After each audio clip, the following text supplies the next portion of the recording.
अब तक केजरीवाल और उनके घोटालेबाज नेताओं की कोर्ट में पैरवी कर रहे अभिषेक मनु सिंघवी इस बार महुआ मोइत्रा का मामला लेकर सुप्रीम कोर्ट पहुंच गए। ऐसा करना उनकी मजबूरी भी थी, क्योंकि ममता बनर्जी ने अपने वोट अभिषेक मनु सिंघवी को देकर इसलिए तो राज्यसभा का सदस्य बनवाया था कि उनके नेताओं के सारे मामले उन्हीं को देखने होंगे। इसलिए सिंघवी सुप्रीम कोर्ट में महुआ मोइत्रा के मामले को लेकर गए, लेकिन मामला कोर्ट में लिस्ट ही नहीं हुआ। इस बात को ध्यान दिलाए जाने के बाद chief justice of India DY Chandrachud ने तृणमूल कांग्रेस सांसद महुआ मोइत्रा को आश्वासन दिया है कि यह कैश फॉर क्वेरी मामले में लोकसभा से उनके निष्कासन के खिलाफ उनकी याचिका की लिस्टिंग पर गौर करेंगे।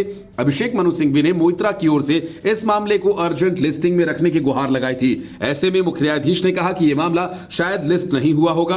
अगर कोई ईमेल भेजा गया होता तो मैं उसे तुरंत देख लेता, कृपया भेज दे। इससे पहले सिंघवी ने जस्टिस संजय किशन कौल के सामने इस याचिका को रखा था, जिन्होंने इसे सीजीआई के समक्ष रखने की सलाह दी थी। उन्होंने कहा था कि इस मामले को चीफ जस्टिस ऑफ इंडिया को देखने दो, अभी इस स्तर पर यह सब निर्णय नहीं लिया जा सकता। इसके बाद मोइत्रा के मामले को वकील अभिषेक मनु सिंघवी सीजीआई के पास लेकर गए।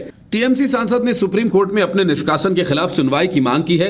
उन्होंने कहा कि उन्हें सदन के अंदर चर्चा के दौरान बोलने का मौका नहीं मिला। इसके अलावा उन्होंने अपने ऊपर लगे आरोपों को लेकर भी कहा कि उनके खिलाफ लगे सारे आरोप सिर्फ 2 लोगों की गवाही पर आधारित हैं, जिनमें एक उनका पुराना साथी है जिसने दुर्भावना से उन पर इल्जाम लगाया। मोइत्रा के मुताबिक जो लिखित गवाह उनके खिलाफ दिए गए हैं वो भौतिक दृष्टि से विरोधाभासी है। उन्होंने कहा कि जिसने जिरह करने का अधिकार छीन लिया।